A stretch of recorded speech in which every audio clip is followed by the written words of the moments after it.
Hello, and welcome to Reimagining Love. I'm Dr. Alexandra Solomon. I have been studying relationships for over 20 years as a couples therapist, a professor, an award-winning author, and as a wife, mother, daughter, sister, and friend. Now, I'm inviting you into this space each week as I dig into some of the toughest and most fascinating relational dilemmas of our time. If you want to discover how to create vibrant and loving relationships in your own life, you have come to the right place. This is Reimagining Love.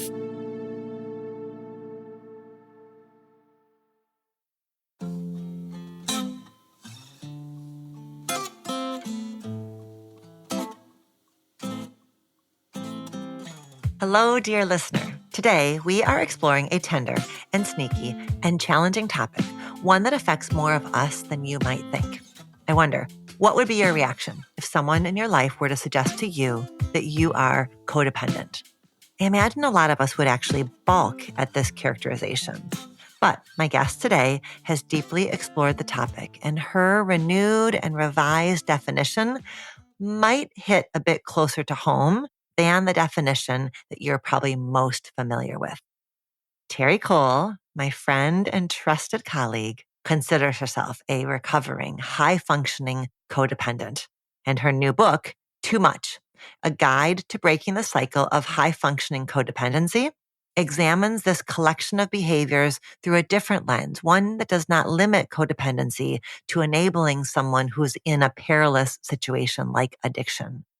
Rather, Terri identifies traits that mistake objectification and control for advice giving and connection. Terri's a psychotherapist, a relationship expert, an empowerment coach, and an author. Her practices and techniques advocate for being your own, quote, boundary boss, authentically expressing your needs and your limits so that you can live the happy, healthy life that you deserve. And when it comes to codependency, we need to set internal boundaries that allow others to share the load with us, adding value to our lives and enriching our relationships. I get that the thought that you might have codependent tendencies is somewhat challenging to sit with, but high-functioning codependent people are not malicious. Rather, they're our deep care for our loved ones, and even for those that we don't know well, sometimes becomes tangled up in our need to maintain control so that we can avoid confrontation or conflict or sitting with uncomfortable feelings. Believing that you have responsibility for the problems of others is a predominant trait of high-functioning codependency, and these feelings lead to resentment and martyrdom and ultimately burnout when we run out of bandwidth. Terri leads her clients and her community, and now all of us, along the road of recovery. And in this episode, we talk through some of these impactful steps. Terri and I also address a question from a listener in Nova Scotia, Canada, one who's on a voyage of post-traumatic recovery. Now in her 60s, this listener has left behind decades of dysfunctional relationships to pursue new healthy friendships and to attempt to repair damage between herself and her adult children. Join us in this exploration of how we end up muddying the waters between care and control, and how, with introspection and effort, we can begin to explore and manage the exhausting behaviors that damage even our most well-meaning relationships. Terri, I am so happy to be with you today. Me too, Allie. Thanks for having me. Oh, yeah. You are now part of a very small, elite, exclusive club of two-time Reimagining Love. Right on. And I can't think of a better reason to be here. I adore your new book, and I've got 1,000 questions for you about it. And this is going to be like the bullseye of the Reimagining Love audience. This is going to be right, getting us all where we need to be got. So I can't wait to get into that. But I want to ask you first the Reimagining Love question. Are you ready for it? I am. Okay. So Terri, how are you reimagining love in one of your important relationships these days? I'm reimagining love in my relationship with my mother, who is 87. She's going to be 88 in October. And I've always had a great relationship with her. It's always been beautiful. But I'm finding myself cutting more slack, like being softer, like really valuing every minute. Because she's she lives alone. She's perfectly fine. And listen, she's bossy and gets on my nerves at times. But I'm finding that even that, it's like I'm staying so present because I'm so aware of how blessed I am to still have the kind of mother that I still do, who still just is talk about in your front row. Like, wow, cannot tell. Even long before I was doing anything, she was like, she's the most amazing human being. You need to know my daughter. You do. So that's the relationship I'm reimagining with a little bit more softness and expansion for me, just allowing her to be where she is rather than expecting her to be who she was when she was 50. Yes. God, that lands for me in my relationship with my mom as well. And it's a place I can feel it. I can feel when I'm in it. I can feel when I exit it, when I get impatient and judgy and crabby. But I feel like I've really learned how to get back into that space. And I think that word softness that really captures it, of just allowing her to be as she is right now. That's love, right? To not force it all, to not try to control it all, and to not be in denial of her age and stage in life, even though her mind is fine. But of course, she's repeating things a little more. Of course, she's telling stories we've heard 1,000 times. It's okay. Like, be engaged because you'll be sad when she's not here to tell you that stupid story. So many stories with so many details. And my mom has... All the people at the church that she tells me about that I've never met. That's right. That's right. I will, it's cute that you say your mom has been in your front row. Cause I think when I feel annoyed about the story, I think, my God, how many stories has my mom listened to me? Like when I was 13 and I would come home from school and, go through the minutia of this girl said this and then this girl didn't say, so the least I can do. Exactly. Fact. Beautiful. Okay. Softness. I mean, we can challenge ourselves to bring that kind of softness to other relations. And you're right that the sort of end with our elders, with people where we know that the days are limited. We don't, that could be any one of our relationships. So that might be a little bit of a seed. If a listener doesn't have the aging parent or the aging grandparent to bring that softness to, with whom might you stretch and bring some softness? And that softness isn't loss of self, right? You're not self-abandoning when you're soft with your mom. It's loss of ego. It's loss of intolerance. It's loss of impatience. It's literally stretching me to be more truly compassionate and loving and present with her wherever she is. It's a little training program. She gives you a chance to flex those. Correct. Yeah. So So Reimagining Love listener, who in your life is giving you that chance to practice flexing those compassion muscles? Yeah. Then BTW, you get to also bring to yourself. Sometimes it is offering that softness to somebody else. It's like, oh, wait a minute. I can bend the arrow back and offer that to my own damn self. Okay, well, speaking of softness, I feel like you were not at all soft with me when you wrote your brand new book, which is called Too Much. The Guide to Alexandra Solomon's Life. No, just kidding. It is Too Much, a guide to breaking the cycle of high-functioning codependency. This is your new book. My team, as we were working on prepping for today, my team is like texting me, why is Terri coming at me like this? I'm like, I don't know. I'm going to ask her, why did she come at us like this? We're just a bunch of nice girls trying to keep it all going. Mm-hmm. We are.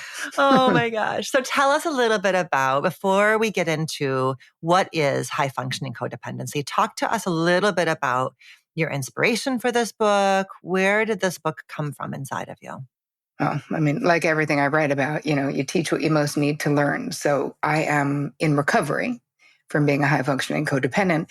But how it really came about was that when you think about what is codependency, right? According to me, codependency is being overly invested in the feeling states, the outcomes, the situations, the circumstances, the finances, the careers of the people in our lives to the detriment of our own internal peace.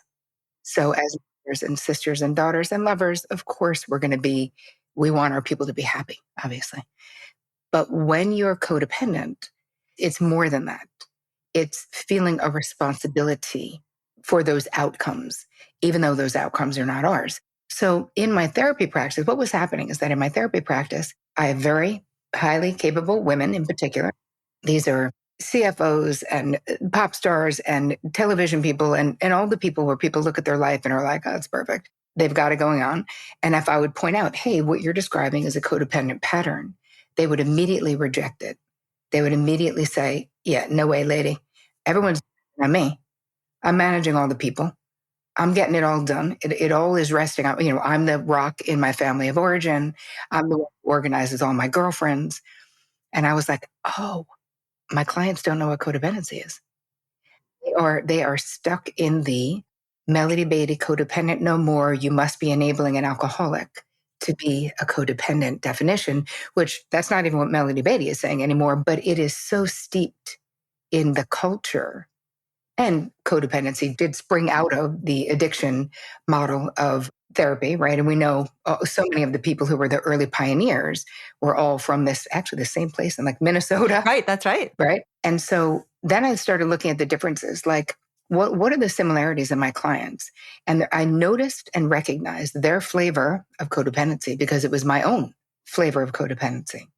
So it's not just being codependent with the people who are close to us. I opened the book with a story of me, you could be codependent with someone you just met on a train platform. The boy on the train. Yeah, that was quite a story. Indeed. The boy on the train. So with my clients, when I renamed it and started sort of seeing what are the different elements in this sort of expanding the definition of codependency by adding high functioning to it, my clients all raised their hands without shame, saying, not to quote Taylor, but it's me, I'm the problem, it's me. And then we could get to work because how can we fix something when they go, I don't know, that's not me, that's someone else. So there's part of the mismatch was our cultural understanding of codependency was a really kind of like a rough cut. And it was kind of too specific to one population, too specific to one way of being. That's part of it. Do you think part of it is also that high functioning codependency is so freaking, to use a term from our world, egocentric, right? Therapists talk about, little nerdy side road here, therapists talk about symptoms that are either egocentric or ego dystonic. So a panic attack is ego dystonic. It feels like crap to have a panic attack. So you go to your therapist's office to say, I'm having panic attacks, please help. Egocentric, it just feels like what life is. And it also, right, so you can't see Terri, but she's doing a little shoulder shimmy because that is what high functioning codependency feels like. It's a shoulder shimmy. It's like I got this. Watch me now. Watch what I'm doing now. So it feels like kind of a, yes. What?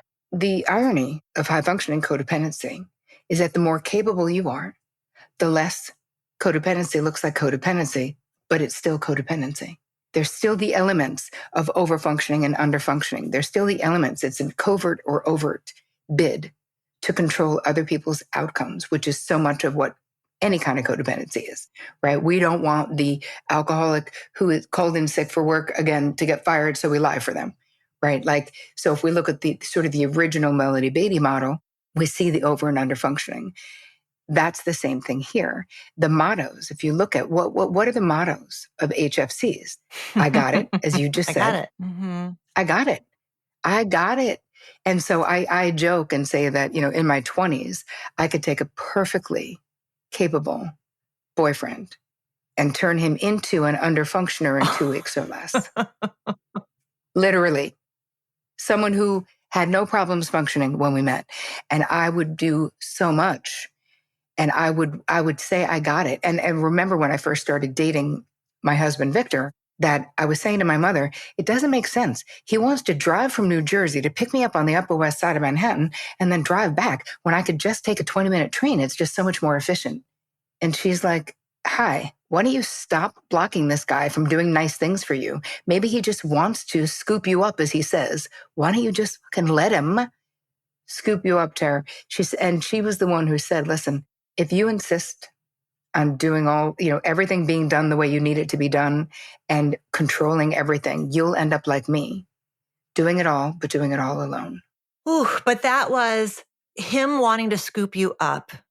You being aware of the effort he wanted to make made you feel how? What was the discomfort that rose inside of you? Oh, so much discomfort. And this is for almost all HFCs across the board is I don't want to be a burden. I don't want to be vulnerable.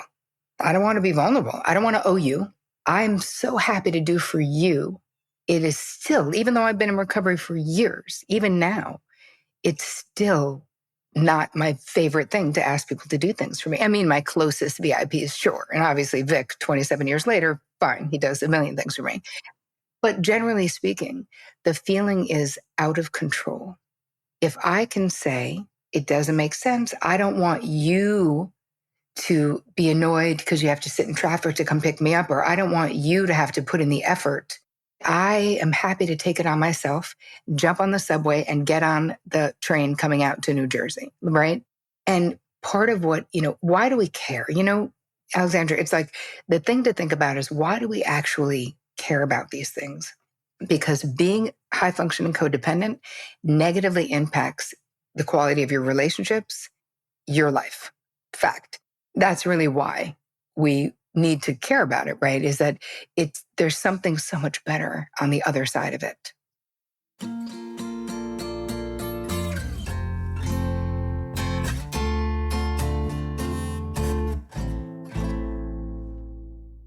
In all of that, I got this energy. I mean, the example with Vic, with your mom is such a powerful one because it was you blocking. You were like, there was a measure. I mean, this is a strong word to use, but there's a measure of cruelty and you not allowing Vic to show up for you the way he wanted to. So yes. In your effort to be less, to ask less, you were minimizing, you were kind of crimping him, in a way that I think it's so controlling though. Mm-hmm. It's control. Here's the thing. None of us love to associate with being controlling. People will always say to me online, so I want to know, is this caring or is this codependent? And I'm like, add a third C in there because it's controlling. As soon as you think to yourself, I don't want him to feel, or I don't want them to think, you need to just back your butt up to your own side of the street because what someone else thinks and or feels and or does is their side of the street. But when we're HFCs, it's really hard to let the chips fall where they may, even when they're not our mother effing chips. Yeah. But I think that we're going to have to come back to that word control again and again and again, because I think that is the hardest thing for us to see when we're in our high functioning codependent patterns is how controlling we're being and what it's like for other people to be around us. And that's a hard part to talk about because what it feels like on the inside is, but I'm just trying to be nice, be accommodating. Yeah. Which is what people say all the time though, to me. What's wrong with being nice? And I always say, if you can't not do it, you're not being nice. It's compulsive. It's just like any other addiction. So I talk about this, that you can get into recovery from being an HFC. You're never going to be cured though, because this is our nature. We just choose. The same way that I stopped drinking a million years ago, I still have an idea that I would like a glass of wine once in a while. The difference is I just don't drink. And this is the same thing, that we need to put space between our immediate reaction and our action. When you were saying before about it's hard for me to let you do that for me because I'll feel vulnerable or I'll wonder how you're going to kind of score keep it. I think another one that happens is if you do it, I worry it's not going to get done the way that I want it done or in the timeline that I want it done. So that's another part of it too, right? Is like, it's hard to let it be done by somebody else because then it's no longer in our control. Exactly. And the thing is, another sort of mantra for HFCs is, it's easier if I do it myself. If you want something done right, do it yourself. But the problem is that none of that is free. It's not free for your relationship because nobody likes to be instructed all the time and thinking that they don't even know how to load a dishwasher. And it's also not free because when we take on all of this, right, there's an imbalance in codependent relationships. There's an imbalance of effort sort of and power within the relationship. And when you're in HFC, you're putting in more of the effort. You're attempting to control more of the stuff. But where does that, that's a one-way, ticket to Bitterland, because you will eventually be resentful and feel like people are entitled. People are, you know what I mean? Like it's them. When the truth is, I remember in my young life feeling like people were entitled, and I had a great therapist who helped me see. She was like, Tara, you're saying this about a lot of different people in your life, but what we can't escape is that you are the common denominator. And is Betty really entitled, or are you serving yourself up on a silver platter? And I'm like, oh yeah, I'm like offering, and then I'm mad. Like it doesn't even make sense. Mm-hmm. Okay, so what is the check-in there? Because I think a lot of times when we are trapped in HFC patterns, we don't consciously feel angry, right? Because anger is a really uncomfortable emotion for lots of women. We're socialized out of that. So what's the kind of pathway for starting to feel our way into resentment, martyry, angry kind of stuff? Mm-hmm. Like what are the kind of indirect cues? If it's not outright anger, what might it be?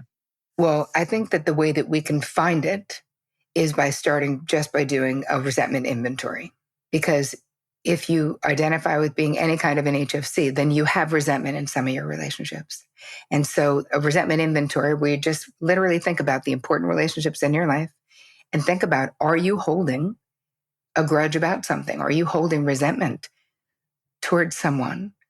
And then write down what it is, and then look at it honestly and go, okay, what's my 50% of this experience, right? Because we need to know, oh, I was mad that my partner didn't do this, but I didn't ask them to do it. And so my 50% is not asserting my preference and then being mad that he can't read my mind. Now, we know that's not fair. We know that's super common. And so then I feel like a resentment inventory becomes at least the initial GPS for listeners to find what relationships are out of balance in your life. Because again, we're not talking about, you don't have to change everything. This is all about raising awareness about habituated behaviors that you learned for a million good reasons. We were all taught it. We were all raised to be good girls. We continue to want to be good girls. This is just, it is deep. And yet being authentic, right? Learning who you are, which is really hard to do when we are trying to please so many other people, when we have so many balls in the air. So if we look at some of the behaviors, right? If we actually look at the behaviors of traits, quickly just feeling overly responsible for other people's problems, going above and beyond, even when you're not asked to, always ready to jump into damage control mode, being judgmental of others, because deep down you really do think that you know what they should be doing. And if they had just listened to you originally, they wouldn't be still complaining about the same thing, feeling exhausted, resentful, bitter about people. And really what we don't see, but we're not respecting people's right to be sovereign. Oof. To have their own light bulb moments, to have their own balls drop and then figure out how the heck they're going to pick up the balls. Mm-hmm. Exactly. Mm-hmm. Like they have a right to thrive and to fail, to flail, to not know, to crash and burn, just like we all did in our own ways. I wouldn't have listened to anybody trying to boss me around in my teens or 20, or ever for that matter. Mm-hmm. But like, why is it okay for me to do it to other people? People. So the behaviors are auto advice giving. Yep. Where we just literally can't stop. You don't even have to be asking for advice. And I want to be like, hey, make sure you take the 405 because the 110 has, I can't even let you drive the way your GPS is going to tell you to drive because I want to make sure that you know that there's traffic on the 110. Like it's out of control. Being overly self-sacrificing, again, in the service of avoiding conflict. So let's say you and Todd, you both have to go somewhere and he walks inside and says, my car has a flat tire. Do you immediately go, take the other car and I'll Uber? Just go. Do you know what I mean? Because we just want it done. It's quicker, it's more efficient, and we don't mind. It's a little inconvenience, but we're always willing to take one for the team, for peace. right? Because this is what we're wanting. Auto-accommodating, so that's what that is. Anticipatory planning, where you know you're going to be with some people. You know exactly what they drink, what not to talk about, who they don't like, and the rest of the group, so you don't sit them near each other. It's like we're always projecting out, like, how can this be the least bad? Or how can I make sure there's not conflict or problems? And in all of these behaviors, there is an inherent self-abandonment because there's no way to prioritize other people's preferences, desires, limits, and deal breakers and your own, right? We're endlessly, like, we have a stadium full of data. Think about how much you know about your kids and your husband and your friends and even your clients. Preferences, what they eat, what they don't eat, their political leanings, blah, blah, blah. We collect data about people and we remember a lot of the times we don't expect other people to do the same for us. Right. I can't tell you how many HFCs who are clients will be like, I don't know if you remember, but my best friend, John. I'm like, dude, if I didn't remember your best friend, John, I'd be the worst therapist on planet Earth. That's literally my job. And you've been a client for like 10 years. I'm like, yeah. How do you think I don't know John? But I okay. know John. So if we move into the costs, Alexandra, it's like, well, what are the costs to the HFC? Well, I think that being burnt out, how many clients do you get into your practice who they just hit the wall? I will say perimenopause and menopause is also a time when you're just already so burnt out from the hormonal changes that are happening in your life that the amount of, it's like carrying way, way, way, way, way too much for way, way, way, way, way too long. And then you slam the pendulum the other way where you're just like, I can't care. You've run out of Fs. There's no more. It's a fact. And my God, that's how I say it in the book, because I don't have a better way of saying it, where we give too many Fs to too many people for too long. And then you slam into a wall where you're like, I literally do not care. But the poor, the poor husbands of the land who are like, what's going on? Because it feels like a shift in the rules and agreements, which is completely necessary and ought not to have been that way in the first place. But it is, I think it can feel abrupt and bewildering. Yes. And part of the process, though, as we get into recovery from being high functioning codependents, is that we slowly but surely start changing our behavior. Like, we don't need to grab a bullhorn and make a friggin' announcement. It's not necessary. Right? Even though we want to tell everyone it's all going to change. It's not necessary, because it's little changes and consistency that really changes the way that we're living our lives. So burnout, being bitter, not being fully self-expressed. And then what is the cost to others? Their autonomy, lack of acceptance. Because when you think about it, right? When you auto-advice give to someone is coming to you and they're in pain. And you're immediately like, oh my God, I was in a similar situation and I have this great doctor who I think is going to help you. And I read this book and I underlined it for you. And I blah, blah, blah, all the things we do. People become projects. Mm-hmm. And no one wants to feel like a project. Oh. No one wants to feel pitiful or like charity or Yeah, or like it's very dehumanizing. Totally. It's objectifying in its own weird way where someone who's giving the auto advice, and I used to think, I thought that was love. I didn't know. I didn't know. I really thought my heart was pure until I had a lot of therapy and realized that it was a compulsion. And that's not to say that my heart was in the wrong place, or anyone's heart is in the wrong place, right? Yeah. You couldn't create enough space between your behavior and the impact of your behavior to really understand the impact. And then just the way that it perpetuates a pattern, right? Where the more you auto advice give, the more somebody disempowers themselves, the more they disempower themselves, the more you have to keep giving advice and direction. So it creates a self-perpetuating pattern. And then we're like, why aren't my grown kids capable? Well, you wouldn't stop centering yourself in their problems. And this was, I think, for me, probably the most painful realization when I was going through this in my late 20s, early 30s, of really getting what I was doing in my life. And this is, I think we might have talked about this the last time I was here. There was a situation with one of my sisters, which I go to in depth in the book, who was in a domestic violence situation, living with someone who, they lived in the woods without running water, no electricity. She was an active alcoholic. He was doing crack and abusive. It was just, for an HFC, it was like a 5-alarm fire every single day of my life. And so I remember crying to my therapist, bawling my eyes out. And I was like, Bev, what am I going to do? What am I going to do? I've done everything. And she just said, Terri, what makes you think you know what your sister needs to learn in this lifetime? And I was like, I don't know. I think we can agree that she doesn't need to learn it with a crackhead in the middle of the woods without electricity.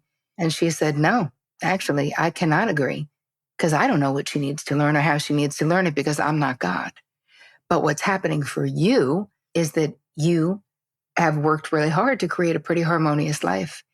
And your sister's life being kind of a dumpster fire is really messing with your peace. And you really want your pain to end. And I was like, you are not wrong, sister. That is accurate.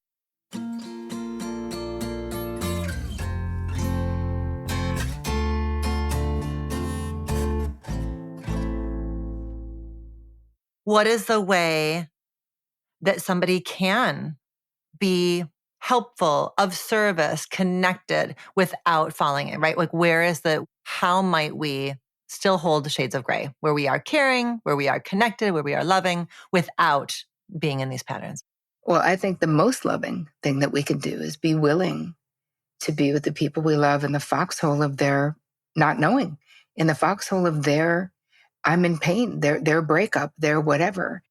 It's so invalidating when you're in pain and someone's like, well, at least now that your boyfriend broke up with you, but at least now we have more time for homework or whatever it is that parents say that is not helpful. So what we can do is instead of being directive, instead of giving advice, we can be a part of the solution by asking expansive questions.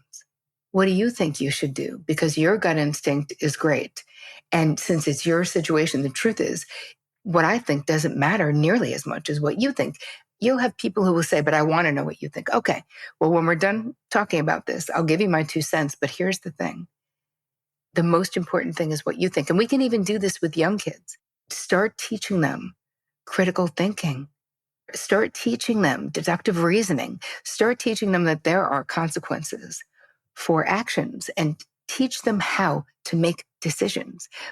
Should we play it out? Well, what do you think you should do after what happened with you and Bobby in school? Well, I think I should go in tomorrow and punch Bobby in the face. Okay, well, let's talk about what would happen if, even if what the kid says makes you go, hi, that's a terrible idea. You don't have to say that. You're obviously not going to give them permission or agree. You're not co-signing them punching Bobby, but you can help them understand that there is a ramification for actions. And with people we love, it's getting out of this presumptive position that we know best. Right. And that love is overfunctioning, that more is better. That is such an error that we make, right? If I give you these resources and do this on your behalf and do, then you're going to feel more loved and you're going to feel less pain. And that's not the way that it goes. It's not effective. The real thing, though, is understanding. What made me be able to stop doing it in my life was understanding that it was for me, that it was so self-serving, that I couldn't hang with their pain. And so I was I was driven to fix it. Now, was there a part of me that, of course, loved them and didn't want them to be in pain? Sure. But especially with my kids, really getting to the place of being able to be with them in their painful experience without giving advice, it's so much more loving. It also says, you know what's best for your life. And the thing is, my mother had this on her refrigerator growing up, and it says, I promise not to take credit for your accomplishments if you promise not to blame me for your failures. And I always thought that was a really good deal. Oh, that's a really good deal. That's a really good deal. Yeah, because that's exactly what happens. That's exactly what happens. And that's not codependent. I'm on my side of the street and she's on her side of the street. Mm-hmm. And I had to beat my mother into submission. She was the biggest HFC on the planet. I finally got to the point in my early 30s where I was like, Mom, if you keep giving me advice that I don't want and didn't ask you for, I'm going to stop talking to you about things. I find it makes me so mad, but it also really makes me think that you think I'm an idiot. I do not need you to fix anything. Look at my life, where I've been. I'm very capable. I want you to be with me in my pain. Just have compassion. How can I best support you right now? How about that for something we just say to anyone who's in pain? That's it. Just ask and then do whatever that thing is. Because what's on the other side of this when you raise your awareness of where you're doing these behaviors? And I walk you through this fully in the book, and you have better boundaries, is that there are different things that we can do. Like you have an adult kid who's going to do something that you would rather they don't. In your mind, instead of, thinking about all the terrible things that'll happen, there's a Mel Robbins little strategy that she says, say, let them. Just let them. And when you do this, it's kind of ironic because you're actually not letting them, right? They're grown people. But there's something that happens to the nervous system when you just realize, you're like, that is not mine. Let them, because they're sovereign human beings. They have the right to be self-determined. They have a right to their mistakes, just as I needed to have mine to figure out, as you said, we drop the balls and then we figure out how many balls can I actually keep in the air and how am I going to get back in there, So that's one thought. But the other is something that Cheryl Richardson wrote a whole book about. And I think that this, for the good girl syndrome, which if you're an HFC, you probably are that too, is Cheryl wrote a book called Let Me Disappoint You. And so we just need to realize that if we are to be true to ourselves and prioritize our own preferences, desires, limits, and deal breakers, we are going to disappoint some people. And I think the most important sort of shift for people might be that what you think, how you feel, and what you want matters. But it needs to matter to you, what you think, how you feel, what you want for yourself. It needs to matter to you more than what anyone else wants, thinks, or feels. And I feel like as HFCs, so much of the time, we don't. There is so much discomfort that comes up in shifting from meddling to allowing, in shifting from managing to feeling, right? The discomfort comes from the not doing, because now I am anxious because I'm not controlling. And now I actually don't even know how to identify what I want, what I think, and how I feel, because that hasn't been my orientation. You can learn, right? Just like anything else, like the whole last third of the book is about, I talk about self-consideration as this umbrella of, because we hear a lot on the interwebs about self-love and self-care and get a mani-pedi, and I like a mani-pedi, there's nothing wrong with that. But the reality is, if we are to be in recovery from these overfunctioning and exhausting behaviors, we need to have self-consideration at the forefront of every day, which is to say, do I have the bandwidth to go visit my parents? Do I have the bandwidth to whatever the thing is? And it's interesting. I was just in Nashville about a month ago.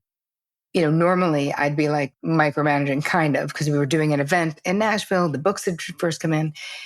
And I was thinking about how much I've changed in writing this book, even though I was already in recovery, but how much more I'm on my own side of the street and having faith that my team is perfectly capable of pulling together a beautiful event.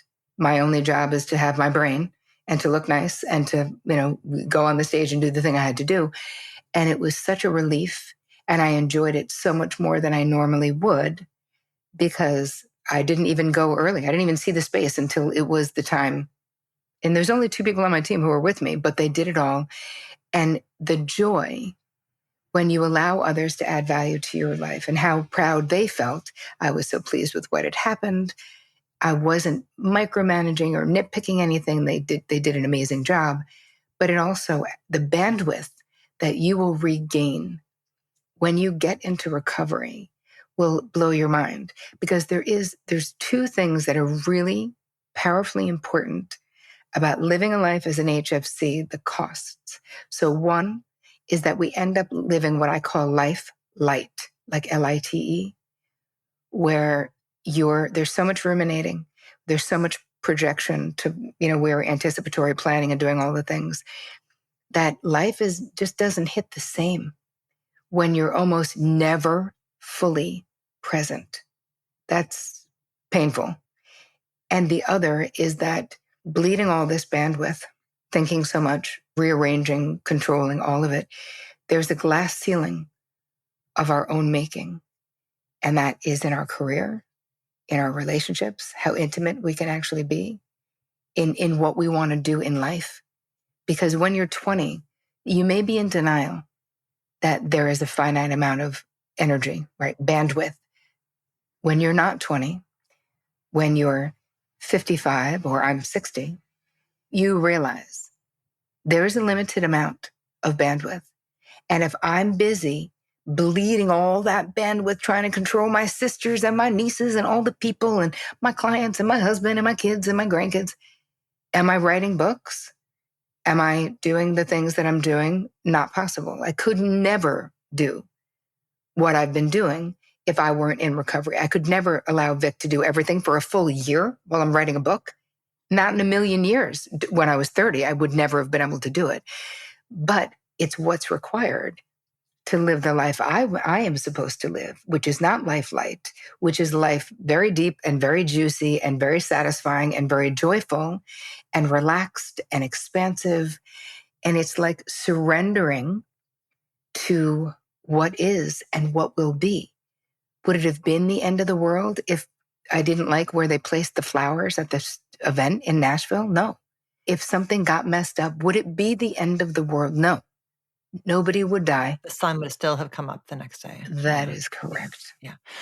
I think that is one of the really, really big fallacies, is this idea of I can do more. So I can just make the treadmill go faster. And so that is I think that's a really big piece of recovery, right? Is recognizing finite resources, not because of your own limitations, just because that is the reality. So there's everything.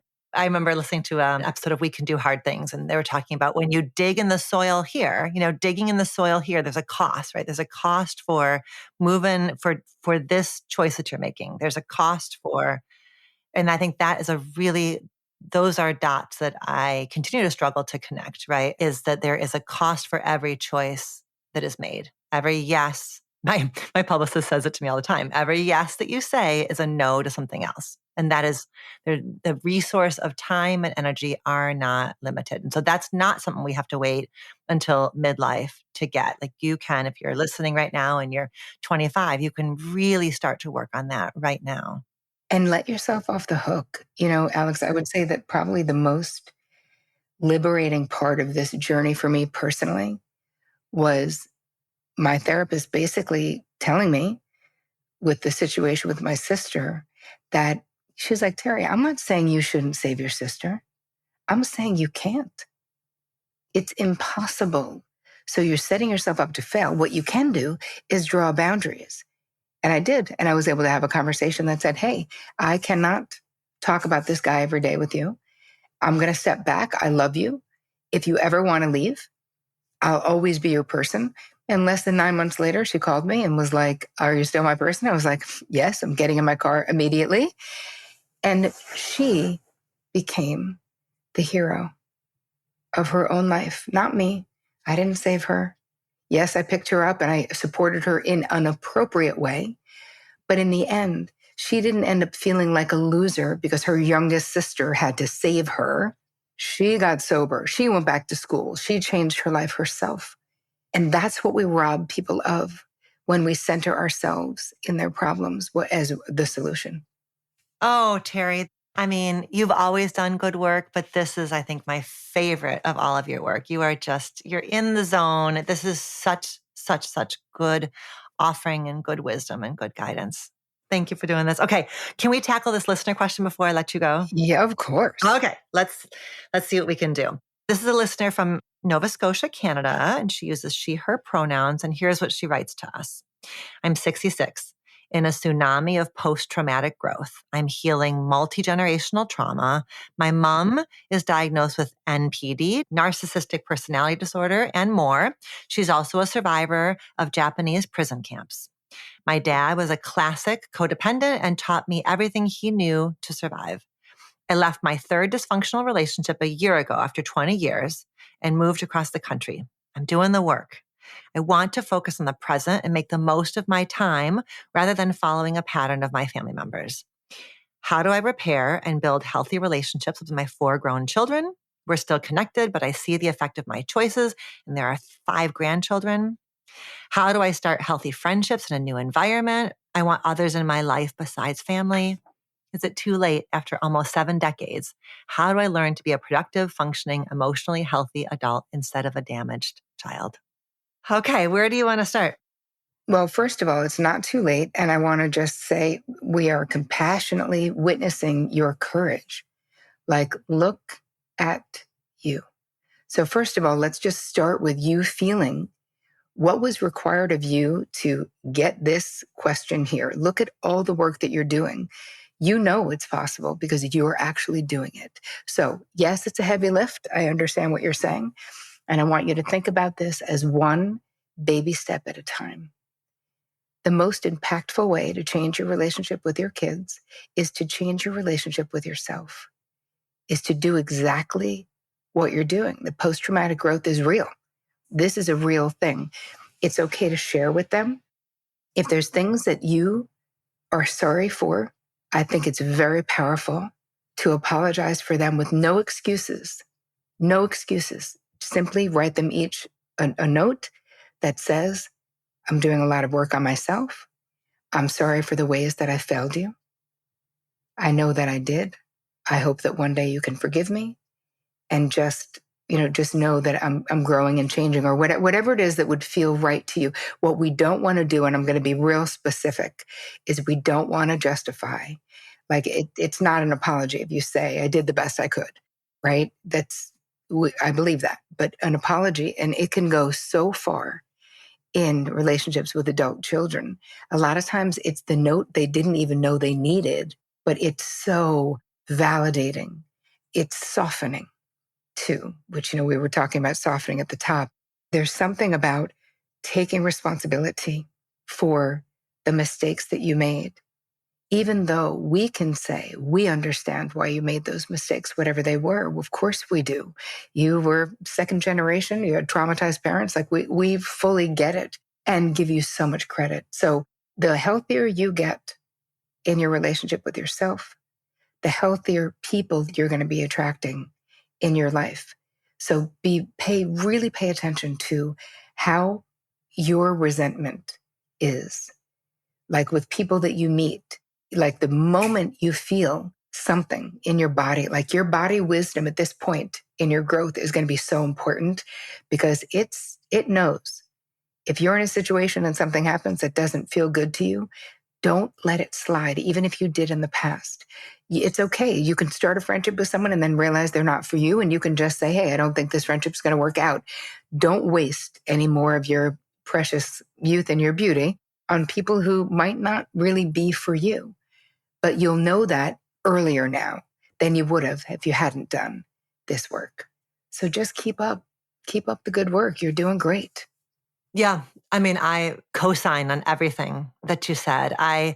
Listener in Canada, as you are writing those letters, I want you just to imagine what it would have been like for you to get a letter like that from your mom or your dad. So that is truly intergenerational healing, to be able to give and offer something that is different than what you were given. There's so much courage in that. And I think, Terri, you're spot on about it's not about giving. You don't need to give the context and the backstory and the rationalization or, how hard I was trying. No, it is just a witnessing. And if you kind of open that door to your kids, you're not in charge of when and if and how they kind of come towards you and in what way they come towards you. But just know that when they do and if they do, there's so much courage on their part. It takes courage on an adult kid's part to take the risk of getting to know a parent again. And I want them to take a chance on getting to know you again because I have every confidence that the work you're doing is opening up all kinds of new possibilities. And what a cool thing. I mean, relationships are so alive and they're so dynamic, and we do get to know each other again and again and again. And you are not the mother that you were when you were 30 and 40 and 50. And what a beautiful offering you're giving them if you do let them get to know you today. And then they get to offer that to their kids and, and kind of it goes on from there. So I agree with everything you're saying about the kids. When I was thinking about the friendship piece of this for her, of course, I would love to see her in therapy if she's not already in therapy, but I would kind of love to see her in a women's support group. I think that we don't talk enough in our field about like old school group therapy. That needs to make a comeback, or I would really be curious what you could find in your community about a group of women who are getting together. And there's such a powerful blend of witnessing and accountability. And I think that could be a place to just kind of model like truly kind of meeting on a shared platform. Because it sounds like you maybe have felt like a damaged child in relationships, or maybe you have felt some of these overfunctioning patterns that we've talked about, but you have not felt kind of that like kinship, opportunity. So I love the idea of like a women's empowerment circle or a women's support group of some kind.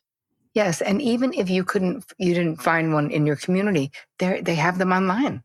I mean, I've got a community. There's so many where the goal is to be on your own evolutionary path, but to do it in a sacred container, being witnessed by like-minded, like-hearted other women. And I do think that it changes when you can do it in a group, whether it's a group therapy or whether it's an online group. You can do it in the world. They become these microcosms of the world where you go, oh, this is possible. So I love that idea, Alex.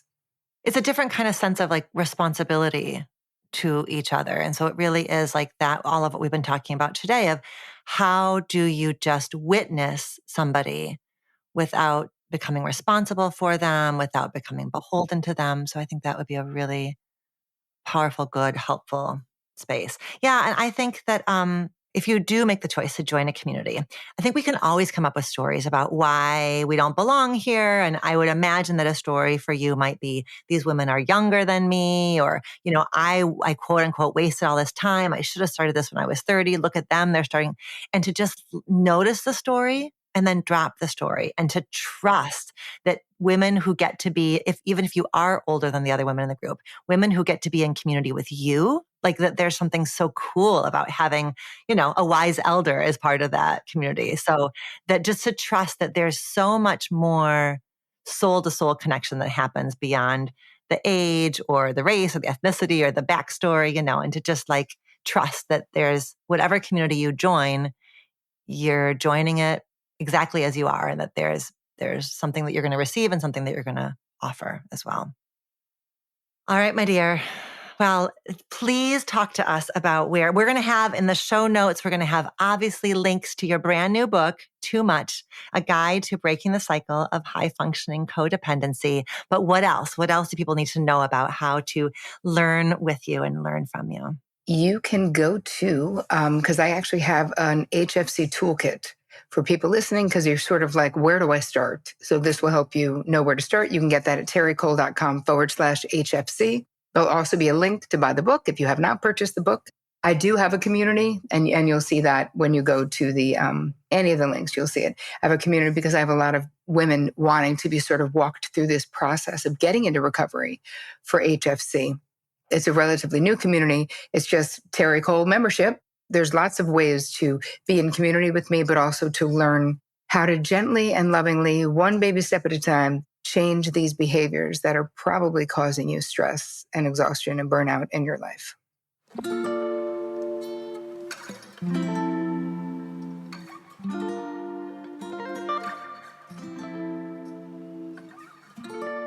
Thank you, Terri, for sharing your hard-won wisdom and your techniques with us all. These insights into the often unaddressed and misunderstood realities of high-functioning codependency absolutely have the potential to begin transforming lives. Thank you also to our Reimagining Love listener from Nova Scotia, Canada, who is practicing incredible courage by seeking emotional wellness and reconnection with her adult children. Terri's book, Too Much, a guide to breaking the cycle of high-functioning codependency, is a must-read for anyone who recognizes even just a little bit of themselves in this conversation. It's a wonderful book, and you can find out more about Terri's work, her supportive community, and her books in the show notes. Until next time, be well. Reimagining Love is produced and edited by Mary Chan and Katie Pagich of Organized Sound Productions. Our theme music was composed by Slade Warnkin. Do you have a relationship question that you want answered on the show? Visit reimagininglove.com to send in a written or audio question. Questions can be about intimate partnerships, family relationships, friendships, you name it. If you're looking for more love and relationship content, you can find me on Instagram at dr.alexandra.solomon or visit my website, dralexandrasolomon.com, where you'll find my blog as well as the Intimate Relationships 101 e-course based off of the popular class I teach at Northwestern University. Thank you for listening and see you next week here on Reimagining Love.